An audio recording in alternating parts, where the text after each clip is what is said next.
ஆடி 18 இந்த நல்ல நாளில் அனைவரும் நலமோடு வாழ வேண்டும். எனது அன்பான நல்வாழ்த்துக்கள். இன்றைய தினம் நிகழும் மங்களகரமான குரோதி வருடம் ஆடி மாதம் 18ஆம் நாள் சனிக்கிழமை. நல்ல நேரம் சுபவரை காலை 7 மணி முதல் 7:30 வரை, காலை 10:30 முதல் 12 மணி வரை, மதியம் 2 மணி முதல் 4:30 வரை மற்றும் இரவு 9 மணி முதல் 12 மணி வரை. சூளம் கிழக்கு, பரிகாரம் தயிர். திதி பிற்பகல் 3:52 வரை, சதுர்த்ததசி பின்பு அமாவாசை. நட்சத்திரம் மதியம் 12:01 வரை, புனர்பூசம் பின்பு பூசம்.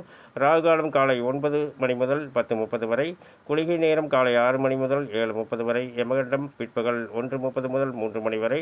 தனுசு ராசிக்கு சந்திராஷ்டம தினம். இன்றைய கிரக நிலைகள்: ரிஷபத்தில் குரு செவ்வாய், கடகத்தில் புதன் சூரியன் சந்திரன், சிம்மத்தில் சுக்கிரன், கன்னியில் கேது, கும்பத்தில் சனி, மீனத்தில் ராகு. மேலும் விவரங்கள் அறிய என்றும் புலிப்பாணி என்ற ஜோதிட தலைப்பை பாருங்கள். நன்றி, வணக்கம், நல்வாழ்த்துக்கள்.